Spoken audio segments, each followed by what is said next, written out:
White House and Pentagon took the first steps today toward creating a space force as the sixth branch of the military. Space Force just announced that he's directed the United States military to create a sixth branch. A sixth branch of the military governing outer space. We are going to have the Air Force and we are going to have the Space Force.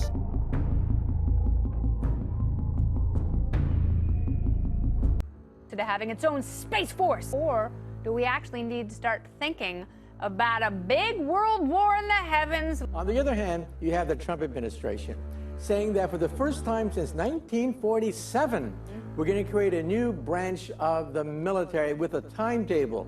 By the end of this year, the beginnings of a space command are to be set up. By the middle of next year, hiring will take place to begin to fill all these positions, to begin to create a space operations program to buy satellites, and to begin war-fighting strategies. Wow. So what is driving this? Really fast. I mean, obviously, this is not just the United States unilaterally dreaming up some cool uniforms and application of technology. Clearly, there are other actors that we are racing against. That's right. There are pros and cons. On the pro side, we have the fact that, well, let's not be naive. The Chinese, the Russians, they already have space weapons. 10 years ago, the Chinese blew one of their satellites right out of the sky, demonstrating killer satellite technology. And Vladimir Putin, in March, advertised a new weapon, the hypersonic drive, which can maneuver and evade a Star Wars program. Wow. So on one hand, there could be a traffic jam in outer space as more and more countries put military hardware where their mouth is. But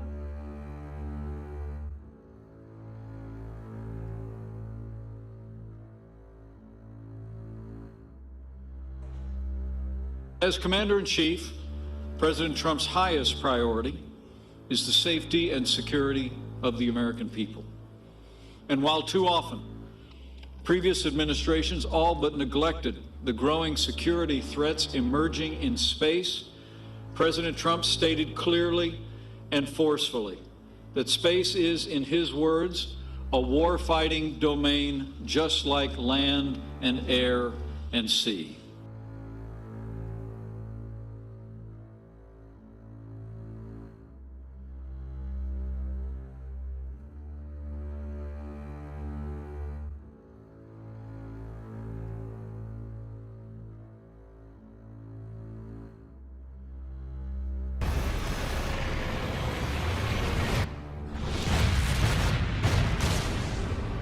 We all depend on these GPS satellites to get directions and withdraw cash from ATMs.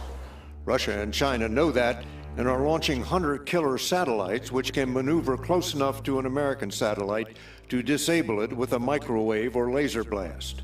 3 years ago, when 60 Minutes visited the Command Center for U.S. Satellites, General Jay Raymond described in guarded terms tracking what was originally believed to be a piece of space junk, but was probably a hunter-killer.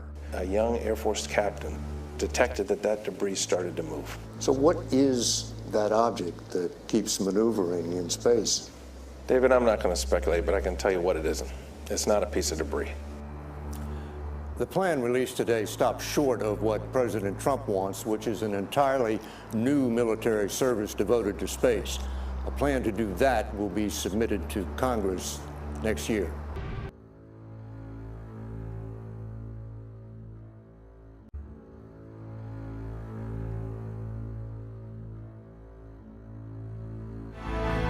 President Trump's ambitious calls for a space force have been met with skepticism across the country. But could it actually be necessary? According to the Pentagon, a space force could advance technology and America's scientific knowledges. I don't have a horse in that race. I've spoken with Air Force generals who are happy retaining their control over the space defense. The Air Force has U.S. Space Command, and they've been in space ever since we've had access to space. So that's not a new understanding of how things are working. If you have a space force, you would take all of those activities and put them under one umbrella.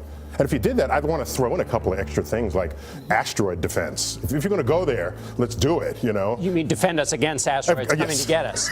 Yes, yes. You know how big a threat is that, by the way, while we're quickly in that neighborhood? Well, so one could come and then render us extinct. So I would count that as a big threat. Yeah, okay, all right.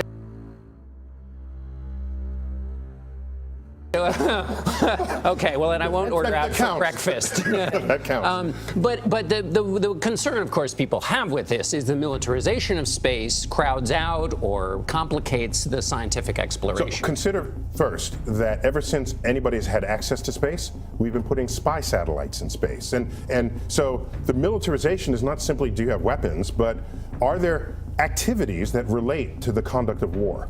And yes, we've had that since the beginning. That is not a new understanding or a new idea. And the second Gulf War, 2003, was enabled by space assets. It's a fight for survival against an alien invasion.